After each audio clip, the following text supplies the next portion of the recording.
I would not want to be caught with Ghostface anywhere, but definitely not the subway.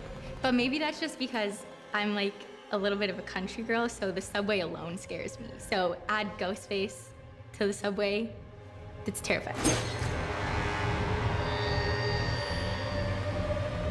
When we decided to set the movie in New York, that was the first thing that came to mind is let's do 10 seconds later. 10 seconds later, let's build a kill sequence in a subway car. I don't know if there's anything more horrifying than being trapped underground in an enclosed tube with a killer.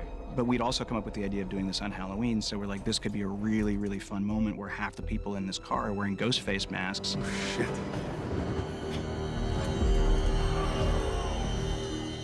This train sequence was one of the first challenges. Montreal does have a subway, but it doesn't look at all like a New York subway. But we looked at that, and we went through several iterations. The subway set for sure is the biggest set after the apartments. Well, the car itself, that's one big one. We rented some before from New York, but just the cost of shipping it here and back, and then the weight of the real car was like limit load-bearing capacity for our stages. So here we are. We have built from scratch a New York City subway car, 52 feet long. Well, the car itself was more about research, and we redid plans from photographs. We didn't have access to any construction plans of the subway car, so we hired an additional set designer to do just the car.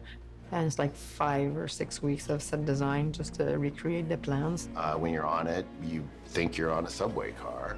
And when you're standing on it, you feel like you're moving. It's like one of the actors was saying, it's like an amusement park ride. The subway and the subway car that the art department built from scratch amazingly, which is a beautiful set. And so we're lighting that to look like it's moving when it's not actually moving. And to see what Brett and the lighting team had designed so that it would feel like it was moving. It was something that we had, countless hours of conversations about in prep.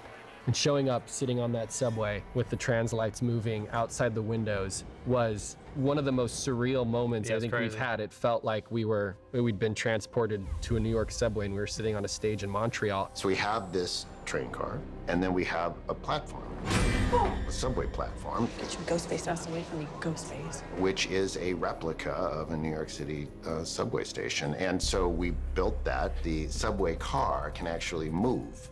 And the subway car moves into our train station and out of our train station. So we initially thought that we would have like green screen, we would do a lot of visual effects and comping of backgrounds, and we would have to shoot our own background plates with our extras in Halloween costumes.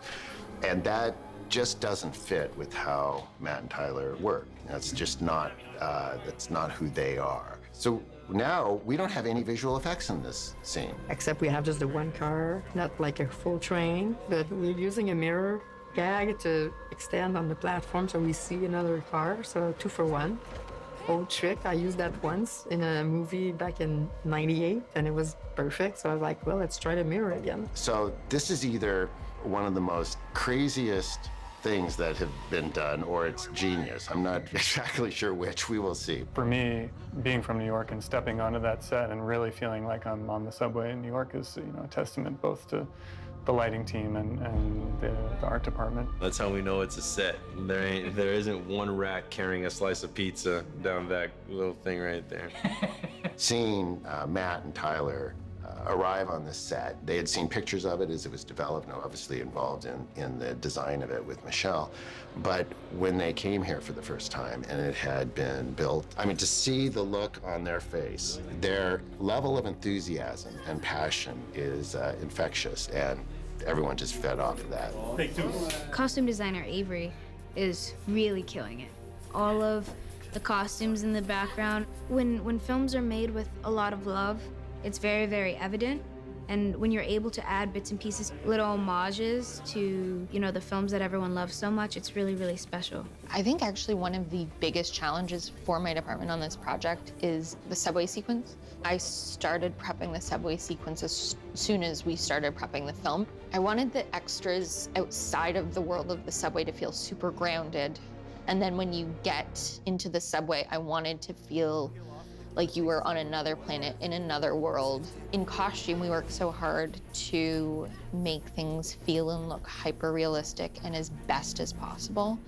And I've had a lot of moments with my team where I'm like, this doesn't look like a costume that a real person would make. It looks like a costume that a costumer would make. So we've had to really like dial it back and kind of make things feel more grounded and less pretty.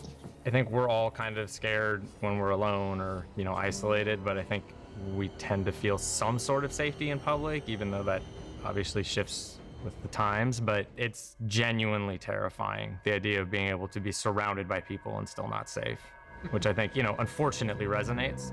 And there's just something there that I think that this movie kind of gets into a little bit that's Yeah, it's a very interesting. contemporary fear in a lot of ways. It's almost nightmare language, being unable to scream for help even though you're surrounded by people, and knowing that, you know, anybody could step up and help you, but no one does. And I think that's the real terror that you want to explore.